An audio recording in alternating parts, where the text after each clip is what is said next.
On va maintenant passer à la pratique. Donc rappelez-vous que pour pouvoir répondre à la question combien de sessions de formation sont suivies par application et par agent, il a fallu modifier le tableau. Donc il a fallu avoir un tableau avec 3 colonnes. Et donc c'est ce qu'on va faire, mais sans faire les manipulations, je dirais, manuelles. Là on va passer par un outil qui va permettre, une fois pour toutes, de faire en sorte que le tableau d'origine soit transformé en un autre tableau suivant l'exemple que j'ai montré dans la vidéo précédente. Et donc pour ce faire, on va lancer Power Query. Power Query est accessible à partir de l'onglet Données. Et donc moi j'y suis déjà, je suis sur l'onglet Données. Et comme ici on a un tableau, donc je montre. Le tableau s'appelle Formation. Voilà. Comme là on a un tableau, je vais lancer Power Query en indiquant que je veux obtenir les données à partir d'un tableau. Donc je clique sur ce bouton. Une fois qu'on clique sur le bouton, l'interface de Power Query apparaît. Cette interface se compose d'une colonne à gauche. Donc dans cette colonne est représenté l'ensemble des sources de données. Ensuite, la zone centrale où on peut revoir le tableau. À droite est représenté le nom de la source de données. En bas, les états appliqués. Donc, c'est-à-dire que les états appliqués, ce sont toutes les modifications qu'on apporte à la source de données. Donc, toutes les modifications vont apparaître dans cette zone. Ensuite, on peut voir qu'il y a des éléments communs en termes de disposition des fonctions, c'est-à-dire qu'il y a toujours cette notion de ruban et d'onglet. Donc l'onglet accueil, transformer, ajouter une colonne et affichage. Donc au fur et à mesure de nos cas pratiques, on verra à quoi servent la plupart des boutons. Donc la première chose qu'on va faire sur ce tableau, la première action qu'on va faire, c'est de séparer chaque formation. Donc rappelez-vous que chaque formation est séparée par un point-virgule et que chaque formation est définie par une application et une session. Et qu'une session, c'est soit un niveau ou un nom de session. Mais on va retenir, pour faire simple, session. Donc, on peut constater que chaque formation est séparée par un point-virgule.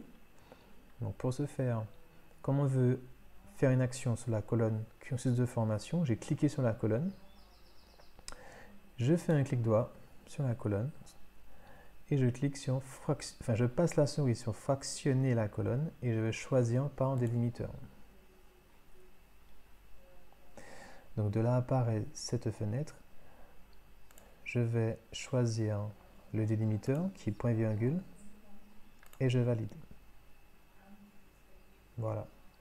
Donc on peut voir que chaque formation a été maintenant mise séparément dans plusieurs colonnes.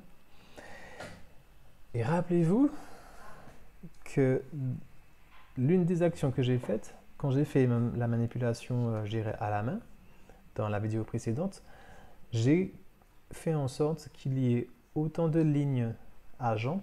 Donc pour Frank Smith, j'avais créé 4 lignes parce qu'il y avait 4 formations. Et donc c'est ce que je veux faire. Et pour faire ça, je vais utiliser ce qu'on appelle le dépivotement. Alors je ne sais pas si on dit dépivotement ou si on dit dépivotage, mais je vais utiliser la fonction dépivoter les colonnes. Il y a deux manières de dépivoter les colonnes. Soit je clique sur la colonne qui sera fixe, et je fais un clic droit, et je clique ensuite sur dépivoter les autres colonnes. Donc du coup on voit bien que Frank Smith il apparaît 4 fois. Donc il y a 4 lignes parce qu'il y a 4 formations suivies par Frank Smith. Ou soit, alors je remonte comment on peut faire aussi, soit je sélectionne l'ensemble des colonnes qui doivent être dépivotées et je clique sur dépivoter les colonnes. Donc c'est l'une ou l'autre méthode à choisir. Mais je préconise de choisir la plus simple, c'est de cliquer sur la colonne qui sera fixe et soit je fais un clic droit sur la colonne et je clique sur dépivoter les autres colonnes, ou soit je clique au niveau de l'onglet transformer sur dépivoter les autres colonnes. Donc parfait. Il y a maintenant autant de lignes agents que de formations suivies par les agents.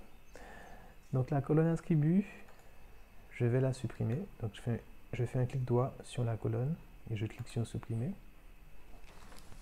Maintenant, le prochain objectif est de pouvoir créer maintenant deux colonnes. Une colonne pour l'application et une colonne pour la session. Et on peut voir que le séparateur, c'est le tiret. Donc on fera la même chose. Un clic droit sur la colonne. Je passe la souris sur fractionner la colonne et je vais choisir par un délimiteur. Là, pour un query a reconnu le tiret, donc je garde tel quel. Je clique sur OK. Je vais renommer la colonne, la deuxième colonne, je vais l'appeler application. Ensuite, la troisième colonne, je vais la renommer session. Donc, pour modifier une colonne, le titre d'une colonne, il faut double-cliquer sur l'entête, sous le titre de colonne. Donc voilà, on a maintenant le tableau qui permet de répondre à la question combien de sessions de formation sont suivies par application et par agent. Donc maintenant, ce qu'on va faire, c'est qu'on va changer le résultat de un tableau quasi-dynamique. Pour cela, il faut cliquer sur l'onglet Fichier, cliquer sur Fermer et charger dans. Donc avant d'aller plus loin, le premier constat qu'on peut faire, c'est que le tableau d'origine n'a pas changé. Donc si je continue ma saisie en ajoutant un nouvel agent, je n'aurai pas à refaire une manipulation. Pour un query, va automatiquement mettre à jour, il va refaire toutes les modifications qu'on a faites sont refaites et les mises à jour sont répercutées sur le tableau final. Donc là, je choisis, maintenant que je veux faire une analyse sur le tableau qu'on a créé, je choisis rapport de tableau quasi-dynamique. Je choisis de mettre dans une nouvelle feuille de calcul et je clique sur OK.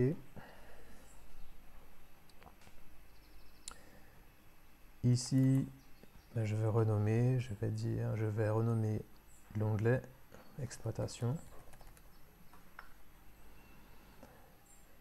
Et maintenant, on répond à la question combien de sessions de formation sont suivies. Donc je clique sur session, je mets dans valeur.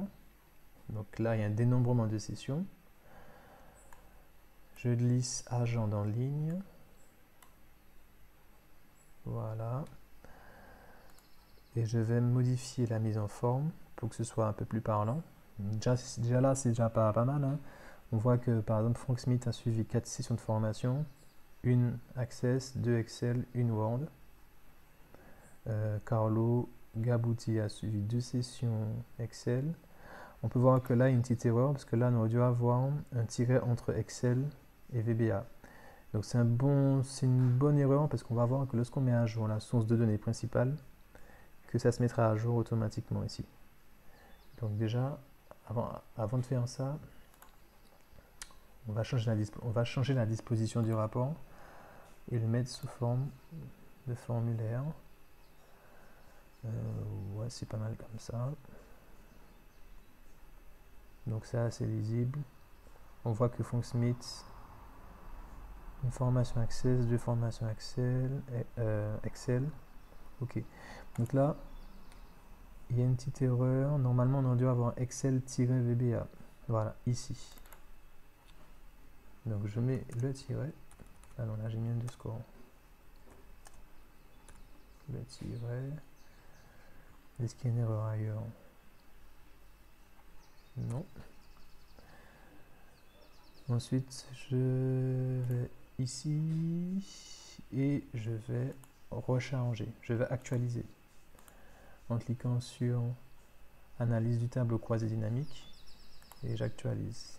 Et là on peut effectivement constater que le tableau s'est mis à jour, mais surtout parce que Power Query a refait au fait ce travail, tout le travail qu'on a fait, il a refait tenant compte des modifications. Donc d'ailleurs, si je devais ajouter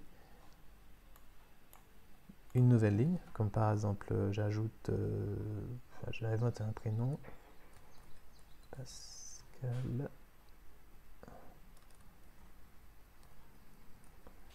Ah, il y a déjà un Pascal, je vais mettre un prénom qui n'existe pas encore.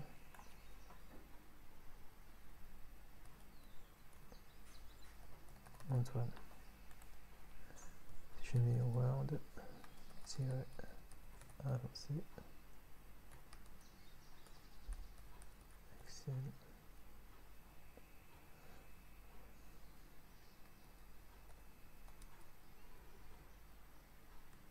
TBA.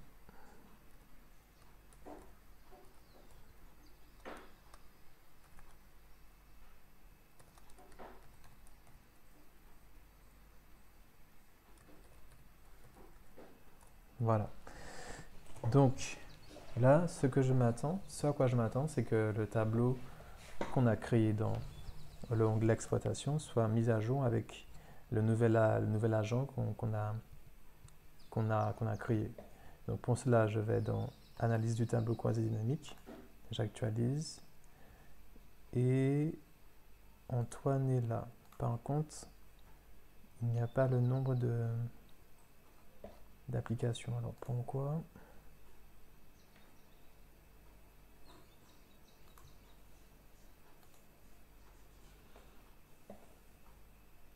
Ah oui, non, c'est bon, c'est moi qui me mets le tableau.